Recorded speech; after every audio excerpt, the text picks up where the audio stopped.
Alan, congratulations. Finally, that first point, but it cut so easily. You've been a win.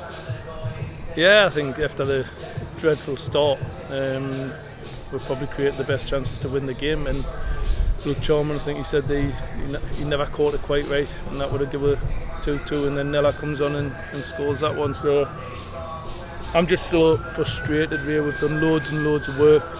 Tuesday, Thursday again.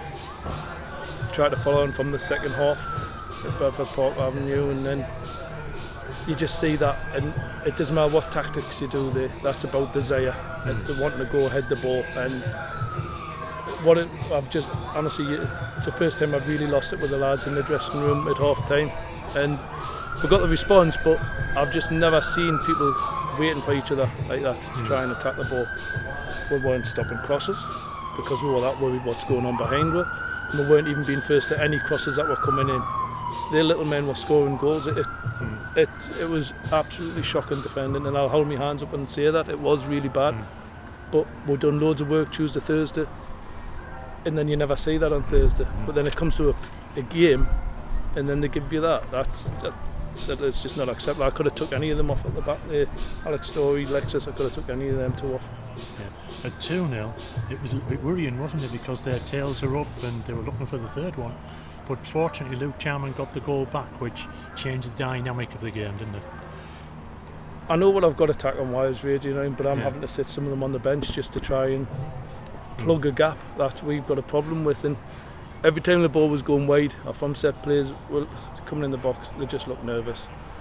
Second half, when we changed it, looked much more solid, much more robust. But then you get when we do a 5, they're nice and solid against Bradford. Then you play a 5 here, then they're not all over the place. Then you go back to a 4, then they're nice and solid. So listen, we're working with them. There's a lot of new players. Obviously, there's been a hell of a turnover on players, and we've got to constantly work with them. We've got to get to know each other. But that first 25 minutes was absolutely abysmal. Yeah. There was just nothing there for me. I thought it looked as though the lads had given, and I went through the whole team in there. They weren't first to it. He has me talking about going to wall, and that. They got steamrolled. They just laid down, and I say, I'll say what I've said to them in here, and I told them that I'm not bothered. At the end of the day, it's my job that's on the line. So I give them a right good bollocking, but I'll give them the credit. They come back, tails up. Luke's goal changed the game, and like you said, we should have won the game. You made the right decision then, changing it to 4 back at half time, away from the 3 centre halves.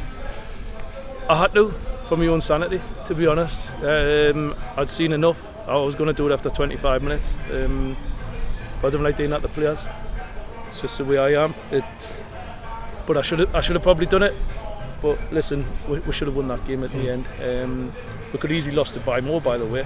But Luke got that goal, flipped it on the head, and I think there was only one team in it in that second half.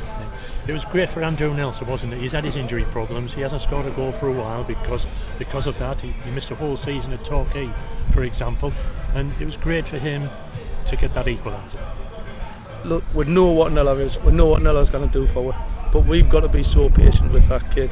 He's been through hell with this injury, and I know what it's like myself. And of course, I want him on the pitch. I want him on the pitch from the off. He's one of the best strikers in the league, if not the best. So it's just being patient with him, picking them right moments. And today he's come on and done what he done. But as I say, he's hit one. He just wants to score goals. You can see it, and he's a massive threat. He's a clever footballer. And once we get him firing, I'm sure we'll be fine. But listen, we've still got things to fix. We know what's missing. We know what's wrong. And believe me, we're still working on it. And the money's there to bring them in. It's just constant doors that I keep knocking on, and you get somewhere and then it gets took away. But we'll keep trying. Jake done smashing, to be honest to you. I think he got hiding at the deep end, but we've done a little bit of work on Thursday. Like I say, you'd never seen any of that coming the first half, and I was so surprised by how lax the defending was. But then when we went to a 4, him and Alex were much better. Man of the match, possibly, even though he didn't score, Jake Cassidy.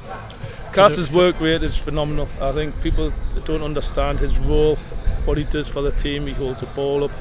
I found me 2 strikers far too wide in the first half, and I said that, and that was because the full-backs were dropping too deep, because we were so worried what's going on behind them, which then you haven't got an outlet. But Jake works his socks off. He holds the ball up really well. there's little things that we need to keep working on, but I just found me 2 strikers far too out the box in that first half. So as I say, he's done smashing for us, Jake, and I think you can appreciate what he brings to the team. Brackley away next. That'll be another tough one. They keep coming, really. They're going to be tough, you know. Brackley are a good, well organised team, you know. The 1-0 specialists, they're really good at what they do. It's hard to break down. So we've got to be at our best, and I've told the lads here that they've got to kick on. I'm sick and tired of giving teams a head start. I really am. We've conceded 2 goals in every game this season, and that kind of go on. And the lads, like, they went down. You could see the heads go down. But if we stop giving teams a head start, we'll win. It's not rocket science. Yeah. You cannot defend like that. And as I say, when you work on it in training, it's fine. And then you come to it on a Saturday, something needs to change massively.